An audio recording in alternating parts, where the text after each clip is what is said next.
Last উইকে একটা award পেলাম এবং আজকে ঢাকায় নেমেই আবার আরেকটা অ্যাওয়ার্ড। কুসুম আমার খুবই ভালো বন্ধু, কাজ করার পরে আমাদের বন্ধুত্বটা শুরু হয়। আমার হোল ক্যারিয়ারই যদি বলি একদম 100% পজিটিভ রিভিউ পেয়েছি। ইমন শুধু ললিপপ মার্কা ক্যারেক্টারই করে না। সাকিব ভাইয়ের আমি যদি কোনো কাজ করি মানে আরো ধামাকা দিয়ে কাজ করবো ইনশাল্লাহ। আমি রায়হান রাফির যে মায়া ফিল্মটা, ওয়েব ফিল্মটা, এটার জন্য এই লাস্ট উইকে একটা অ্যাওয়ার্ড পেলাম ইউএসএতে এবং আজকে ঢাকায় নেমেই আবার আরেকটা অ্যাওয়ার্ড। সো খুবই ভালো লাগছে।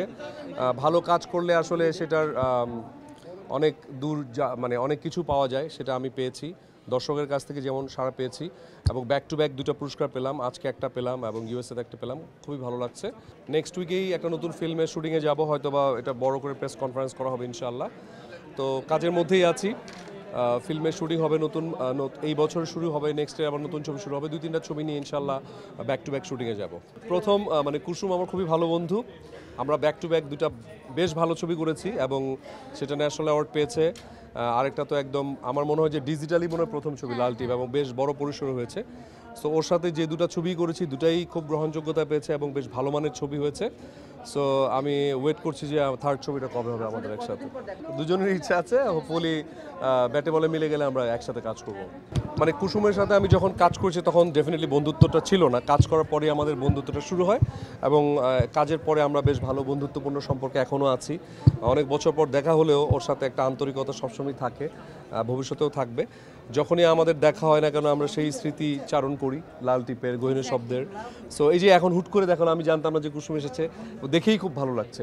সো আমার কাছে বন্ধুত্বটা এরকমই যে অনেক বছর পর যদিও দেখা হয় মানে সম্পর্কটা যেন মানে মনে হবে যে পুরনো, মনে হবে যে একটু আগে দেখা হয়েছে। আমার কাছে সম্পর্কটা সেরকম। আসলে এটা একটা ওয়েব ফিল্ম ছিল মায়াটা, এবং সত্যি কথা বলতে রায়হান রাফি তো ডেফিনেটলি এই সময়ের একজন বড় নির্মাতা। তার সাথে আমার প্রথমবার কাজ হয়েছে এবং এই এই এই কাজটা নিয়ে আমি যেটা বলতে চাই যে অন্য অনেক কাজ করে অনেক সময় নেগেটিভ রিভিউ পেয়েছি, পজিটিভ রিভিউ পেয়েছি, মিক্সড একটা রিভিউ ছিল। But for the first time আমার হোল ক্যারিয়ারই যদি বলি একদম 100% পজিটিভ রিভিউ পেয়েছি। এটা নিয়ে এখন পর্যন্ত কেউ নেগেটিভ বলেনি। তো আমার যে একটা মানে ইচ্ছে ছিল যে আমি যদি ওটিটিতে স্টার্ট করি, এমন কারোর সাথে কাজ করতে চাই আর এমন একটা ক্যারেক্টার প্লে করতে চাই যেন মানুষ বুঝতে পারে যে ইমন শুধু ললিপপ মার্কা ক্যারেক্টারই করে না, যে একটু অন্যরকম ক্যারেক্টারও প্লে করতে পারে। সেটাই একটা প্রমাণ করার জায়গা ছিল।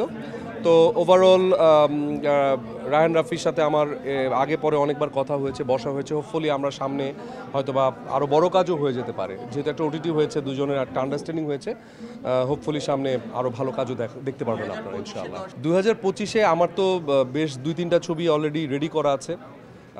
সার্বিক পরিস্থিতির কারণে হয়তো রিলিজ দিচ্ছে না, এগুলো তো 2025-এ রিলিজ পাবে এবং নেক্সট মান্থ থেকেই নতুন ছবি শুটিং শুরু হবে এবং 2025-এও যে নতুন ছবি শুটিং শুরু করব।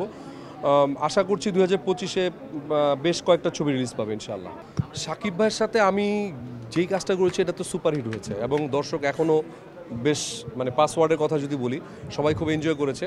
তো সাকিব ভাইয়ের আমি যদি কোনো কাজ করি, আমাদের বেশ মাঝে মাঝে কথাবার্তাও হয়, আমরা দুজন যদি একসাথে একটা কাজ করি আর মানে আরও ধামাকা দিয়ে কাজ করবো ইনশাল্লাহ। হোপফুলি দেখাও যেতে পারে খুব শিগগিরই। বিদেশ সফর খুবই ভালো ছিল, গিয়েছিলাম ওই মায়া ছবির জন্য অ্যাওয়ার্ড নিতে গিয়েছিলাম। অনেক ঠান্ডা ছিল, আবার এখন এসে ঠিক গরম, কিন্তু ওই ঠান্ডার অভ্যাসটা রয়ে গেছে জন্য জ্যাকেট পরে চলে এসেছি। না, এই মুহূর্তে মানে আমার ইন্ডিয়ার কয়েকজন পরিচালক আমার সাথে বেশ অনেক ধরে কথাবার্তা বলেছেন, বাট তারা চাচ্ছেনও আমি করি শুটিং, কিন্তু তাদের সাথে এখন আমার ব্যাটে বলে কোনো কিছু মিলেনি। যদি মিলে তখন হয়তো বা জানিয়ে করতে পারবো সবাই। মানে ইচ্ছা না, দেখেন আমি তো একজন অ্যাক্টর, আমি যে কোনো দেশেই কাজ করতে পারি। হ্যাঁ, সো আমার যেখানে সুযোগ মিলবে, ভালো আমার ক্যারেক্টার মিলবে, আমি সেখানেই কাজ করবো।